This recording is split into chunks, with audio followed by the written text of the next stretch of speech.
Hello everybody. Today we're going to talk about the properties of real numbers. So remember, real numbers are numbers that we use in everyday life and numbers that could physically be graphed on a number line. So these are properties that always hold true for real numbers. So for all these properties, we're going to refer to numbers A, B, and C, where A, B, and C could be any real number. Now, what's really important to understand and remember is these properties only hold true for the operations of addition and multiplication.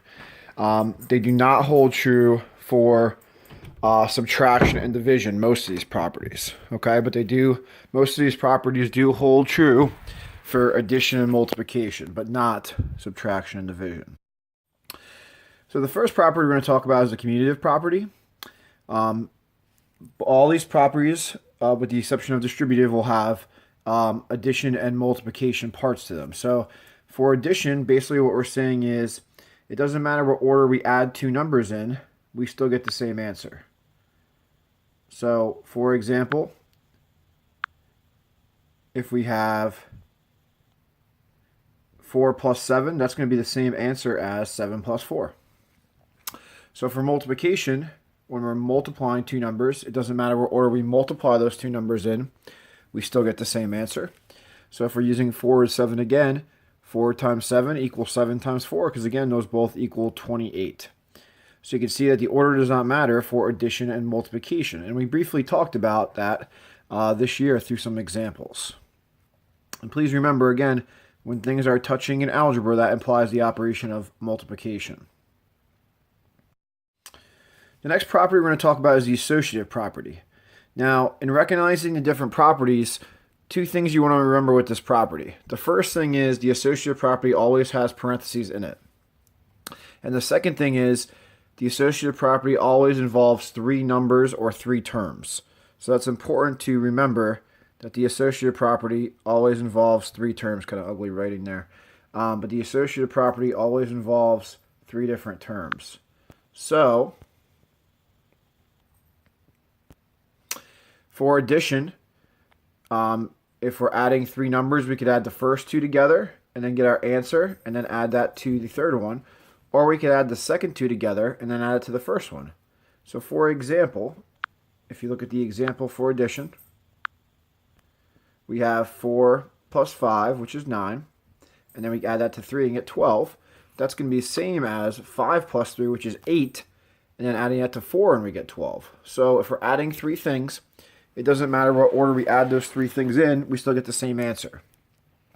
The same thing holds true for multiplication.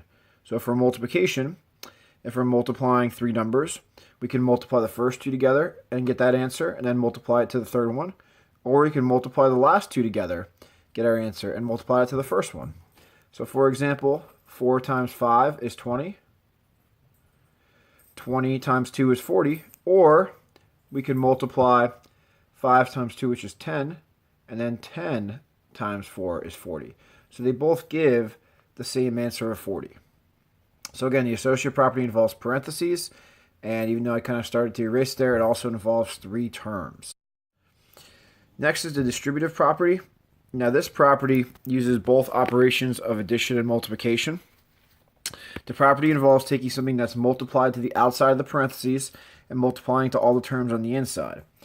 So basically, when you are adding or subtracting two things inside parentheses, you could also just take the number or term being multiplied on the outside and multiply them to both terms inside the parentheses.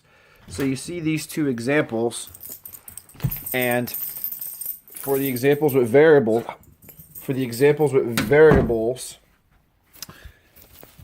you see the signs there. So A times B is AB. A times C is AC, but it's a positive AC.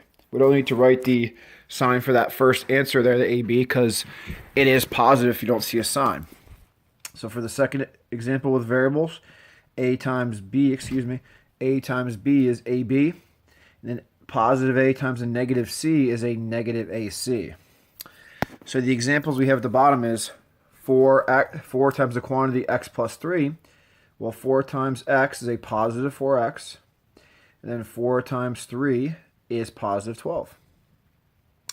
For the second example, now we have one of the terms is negative, that negative 3. So 5 times y is 5y. And then 5 times the negative 3, since the 5 is positive, is a negative 15. So hopefully that makes sense with the distributive property. For right now, you don't have to actually do the distributive property, although for most students, they seem to comprehend the distributive property very quickly. But for right now, you're just going to have to be able to recognize it. Next property is the identity property. When you think of identity property, think of keeping something the same, or keeping the number the same. So for addition, what could we add to something to keep it the same? That's 0. So for example, 0 plus 7 is 7. For multiplication, well, what could we multiply to a number to keep it the same? And that's 1. So there's the property. And for example, 4 times 1 is 4. Again, identity property, you want to keep the number the same. The next property is inverse. This property is sometimes harder for students to understand because the addition and multiplication parts are a little bit different. So for inverse, for addition, you're adding two numbers that are opposites and getting an answer of 0. So for example, 4 plus negative 4 is 0. Now for multiplication, it's a little bit harder. You're taking a number and timesing it by its reciprocal. Okay, so if you remember from your previous years in math, the reciprocal of something is when you take that something and flip it around. So for example, the reciprocal of 6 would be 1 over 6 because any number can be written over 1. So if we take this number and flip it around, literally flip it on its head in essence, we get 1 over 6. So that's what reciprocal means. So again, the inverse of multiplication is taking something and multiplying it by its reciprocal to give you an answer of 1. So for example, 4 times 1/4 gives you an answer of 1. And the reason why it gives you an answer of 1 is because when you're multiplying two fractions, you multiply the numerators and denominators and then divide your two answers. So 6 times 1 is 6. 1 times 6 in the denominator is 6. And then 6 divided by 6 is equal to 1. So that's why multiplying something by its reciprocal gives you an answer of 1. And finally, we have closure. I don't want to talk too much about closure because closure actually seems like a complicated property, but it's actually a pretty simple property. So basically what closure states is that when we're doing operations with real numbers, addition and multiplication, our answer is also a real number. So we're not getting an imaginary number or something to that effect. So again, if we're adding two numbers, if A and B are real numbers, our answer is a real number. If we're multiplying two numbers, our answer is a real number. Hopefully that should make sense to you. But that's all the closure property states. We talked about the classifying real numbers in the previous lesson, and everything we talked about was a real number, but there are other numbers that are not real. To give you an example, imaginary. There's also numbers called complex numbers. So there are different types of numbers that are real, but all the closure property states is that when you're adding two real numbers or multiplying two real numbers, your answer is a real number. So go ahead and try these examples right now. So all I want you to do is copy them down in your notes and then write the corresponding property. So go ahead at this point and pause the video. Again, write all the examples, and then after you do them, restart the video to see if you got the answers correct. Okay, so the first one, and excuse my handwriting here, I'm going to shorten things and abbreviate things due to using the stylus. But the first one is the commutative property of addition. It doesn't matter what order we add two numbers in, we still get the same answer. With that being said, number 2 is also commutative, but it's multiplication. It doesn't matter what order we multiply two numbers in. Number 3 is identity, because we add 0 to x and keep it the same, of addition. Number 4 is the inverse of addition, adding a number to its opposite. Number 5 is also inverse, but it's multiplication, because we're timesing a number by its reciprocal. Number 6 is associative. Notice that for associative there, we have 3 numbers, and it doesn't matter what order we multiply the 3 numbers in, we still get the same answer. And finally, number 7 is none of these, because that does not hold true. Notice for subtraction, the order matters. So hopefully you found this video lesson helpful. If you have any questions, please let me know.